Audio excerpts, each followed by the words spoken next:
Assalamualaikum warahmatullahi wabarakatuh. Nama saya Supiani, mahasiswa PIPS kelas D semester 5. Di sini saya akan menjelaskan agama menurut Abby Taylor dan J.G. Fraser guna memenuhi tugas ujian akhir semester mata kuliah Sosiologi Agama. Check this out. Abby Taylor mendefinisikan agama sebagai suatu kepercayaan terhadap sesuatu yang bersifat spiritual atau gaib. Menurut Taylor, asal mula agama adalah kesadaran manusia akan faham jiwa. Kesadaran akan faham itu disebabkan karena dua hal. Yang pertama, perbedaan yang tampak pada manusia antara hal-hal yang hidup dan hal-hal yang mati. Nah, pada awalnya manusia itu mengamati siklus pertumbuhan mereka, diawali dari anak-anak, remaja, dewasa, tua, dan akhirnya mati. Nah, setelah manusia ini mati, gerak mereka itu menjadi hilang. Nah, dari situ manusia itu mulai menyadari bahwa tubuh mereka ini tidak hanya terdiri dari aspek fisik, namun juga ada sesuatu di dalamnya yang disebut dengan jiwa. Yang kedua adalah peristiwa mimpi. Di dalam mimpi, manusia melihat dirinya berada di tempat lain dari tempat tidurnya. Demikian manusia mulai membedakan antara tubuh fisik atau jasmaninya yang ada di tempat tidur dan suatu bagian lain dari dirinya yang pergi ke tempat lain. Bagian itulah yang disebut dengan jiwa. Dan peristiwa mimpi ini semakin memperkuat keyakinan manusia akan adanya jiwa. Nah, sifat unik atau sifat abstrak dari jiwa tadi menimbulkan keyakinan di antara manusia bahwa jiwa dapat hidup langsung secara mandiri terlepas dari tubuh jasmani. Namun, Taylor di sini menggarisbawahi bahwa walaupun jiwa dapat lepas dari tubuh jasmani ketika manusia tidur atau pingsan, namun hubungan atau keterikatan antara jiwa dengan jasmani atau fisik ini tetap ada, kecuali ketika manusia itu mati, maka jiwanya akan lepas secara total dan terputuslah hubungan dengan fisik atau jasmani untuk selama-lamanya. Hal itu tampak ketika tubuh manusia sudah hancur, berubah menjadi debu dan menjadi tanah. Maka jiwanya akan terlepas dari fisiknya untuk selama-lamanya dan bisa berbuat semaunya. Nah, alam semesta ini dipenuhi dengan jiwa-jiwa merdeka itu yang oleh Taylor tidak disebut soul atau jiwa lagi, tetapi disebut dengan spirit atau makhluk halus. Demikianlah pikiran manusia telah mentransformasikan kesadarannya akan adanya jiwa menjadi kepercayaan kepada makhluk halus. Nah, disinilah asal-usul manusia itu mempercayai makhluk halus.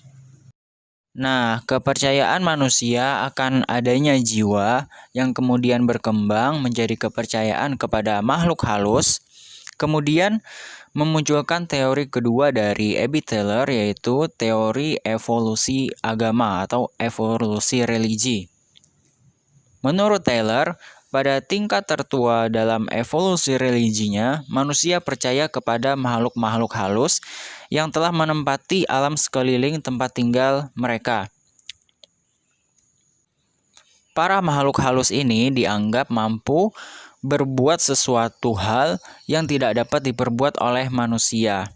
Istilahnya itu memiliki kekuatan supranatural, kekuatan yang di luar dari kemampuan manusia. Akhirnya, para makhluk halus tadi mendapatkan suatu tempat yang penting dalam kehidupan manusia dan menjadi objek penghormatan atau penyembahan. Mereka ini disembah dan dihormati dengan berbagai macam upacara seperti sesajen, korban, doa-doa, mantra-mantra, dan sebagainya. Nah, inilah bentuk kepercayaan paling tua dari manusia yang disebut dengan animisme, atau di sini disebut dengan Taylor animism. Nah, pada tingkat kedua dari evolusi agama, manusia mempercayai bahwa gerak alam itu disebabkan oleh adanya jiwa yang ada di balik peristiwa atau gejala alam itu. Peristiwa seperti air yang mengalir, gunung meletus, gempa bumi, naik turunnya air laut, tenggelam terbitnya matahari, diyakini disebabkan oleh adanya jiwa di balik alam itu. Kemudian jiwa alam tadi dianggap oleh manusia sama saja seperti manusia. Mereka itu mempunyai kemauan dan mempunyai pikiran. Kemudian makhluk-makhluk halus yang ada di balik gerak alam tadi kemudian didewa-dewakan atau disembah oleh manusia yang akhirnya memunculkan kepercayaan baru yang disebut dengan dinamisme. Nah, selanjutnya pada tingkat ketiga dari evolusi religi, seiring dengan perkembangan zaman, kemudian manusia mulai mengenal susunan kenegaraan di dalam masyarakat. Dari sini kemudian timbul juga kepercayaan bahwa di alam dewa-dewa itu juga terdapat suatu susunan kenegaraan mirip seperti yang ada pada dunia manusia. Dewa-dewa ini diyakini mempunyai susunan pangkat serupa dengan yang ada di dunia manusia, dimulai dari Raja Dewa sebagai yang tertinggi, sampai pada dewa-dewa yang terendah. Kepercayaan ini akhirnya memunculkan suatu aliran kepercayaan baru yang disebut dengan politeisme atau penyembahan kepada dewa-dewa. Namun, lambat laun manusia mulai menyadari bahwa semua dewa-dewa itu pada hakikatnya hanya merupakan penjelmaan dari satu dewa yang tertinggi. Akibat dari kepercayaan itu, akhirnya berkembanglah suatu kepercayaan kepada Tuhan Yang Maha Esa, dan dari sini muncul kemudian agama-agama monoteisme seperti Islam dan Yahudi. Selanjutnya saya akan menjelaskan pandangan Fraser tentang agama. Fraser ini terkenal dengan teorinya yaitu teori batas akal. Menurut Fraser, manusia memecahkan masalah-masalah hidupnya dengan akal dan sistem pengetahuannya. Namun, akal dan sistem pengetahuan ini mempunyai batas. Semakin maju suatu kebudayaan manusia, maka batas akal itu akan semakin luas. Jika manusia tidak bisa memecahkan permasalahan hidupnya, mereka akan memecahkannya dengan magic. Menurut Fraser, magic adalah suatu perbuatan atau segala perbuatan manusia untuk mencapai suatu maksud tertentu melalui kekuatan-kekuatan yang ada pada alam.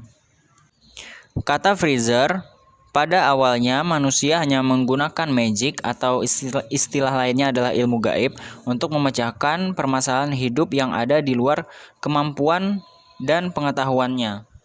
Dan saat itu manusia belum mengenal yang namanya agama. Lambat laun terbukti bahwa banyak dari perbuatan magic atau ilmu gaib itu tidak ada hasilnya juga. Maka mulailah manusia percaya bahwa alam itu didiami oleh makhluk-makhluk halus yang lebih berkuasa. Dari sini mulailah manusia mencari hubungan dengan makhluk-makhluk halus yang mendiami alam itu. Demikianlah asal-usul munculnya agama menurut Fraser.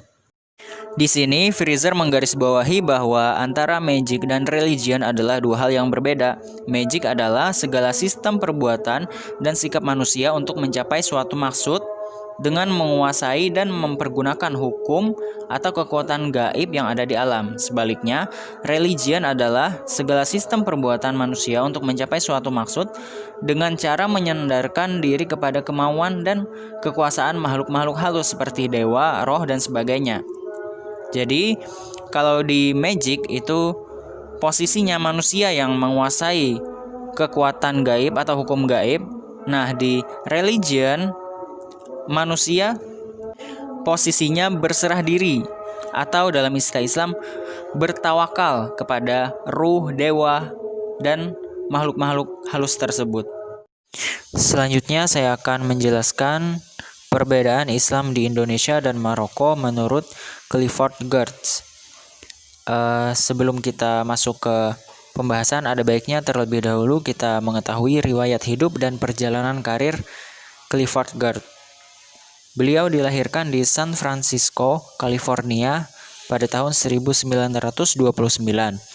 Setelah dia masuk di Antioch College, Ohio dan pada tahun 1950 meraih gelar BA di bidang filsafat dari Antioch College. Kemudian melanjutkan studinya di bagian antropologi Universitas Harvard. Studi lapangan Gertz menjadi pijakan dasar dalam riset-riset antropologi di Inggris dan Amerika. Tahun kedua di Harvard bersama istrinya, Gertz mempelajari masyarakat yang terdiri dari berbagai suku bangsa dan agama di Pulau Jawa dan meraih gelar doktor di bidang antropologi dan Department of Social Relation tahun 1956. Beberapa karyanya diantaranya adalah buku yang berjudul The Religion of Java tahun 1963, Agricultural Revolution dan Peddlers and Princess tahun 1965, The Social History of an Indonesian Town tahun 1968, Islam Observer tahun 1980, Meaning and Order in Moroccan tahun 1973, The Interpretation of Culture tahun 1983, dan terakhir adalah Local Knowledge tahun 1983. Perbedaan Islam di Indonesia dengan Maroko. Menurut Gertz, di Indonesia, Islam dapat berbaur dengan masyarakat Hindu-Buddha dan kepercayaan animistik di wilayah yang sama. Islam berkembang secara fleksibel, mampu beradaptasi, menyerap nilai-nilai lokal, pragmatis, dan gradual. Artinya, gradual itu berangsur-angsur, serta menjelma menjadi liberal dan akomodatif. Sedangkan di Maroko, Islam tidak kenal kompromi. Islam di sana keras, fundamental, agresif. Sosok Islam ini sangat perfeksionis dan puritan. Nah, menurut Gertz, karakteristik kesadaran religius ini, baik di satu sisi yang keras maupun yang rileks atau luas, dinamakan Gertz dengan model klasik dari Islam yang ada di kedua negara tersebut. Keduanya sama-sama bersifat mistik karena mengaku menemukan kebenaran agama melalui kontak langsung dengan Tuhan. Di Indonesia terdapat legenda Sunan Kalijaga yang menjadi pahlawan pembawa Islam di tanah Jawa. Di Maroko dapat dilihat dengan baik dari kisah hidup wali yang bernama Sidi Lahsan Liusi, generasi terakhir Marabot. Marabot ini seperti orang suci atau orang yang biasa dimintai pendapat, orang yang dianggap bijaksana, yang hidup tahun 1600-an. Model Islam klasik di Maroko dan di Indonesia membawa masyarakat kepada perasaan tentang kehadiran Tuhan secara langsung. Tapi kisah wali-wali tersebut walaupun sama-sama berbau mistik, menunjukkan bentuk yang berbeda, karakter pasif dan iluminasionis. Yang Sunan Kalijaga sangat kontras dengan agresivitas Marabot dari Liusi. Nah, kalau yang Sunan Kalijaga itu sangat luas, rileks, mampu menerima kehadiran budaya-budaya lokal, sedangkan yang di Maroko itu sangat agresif, sangat keras dan puritan.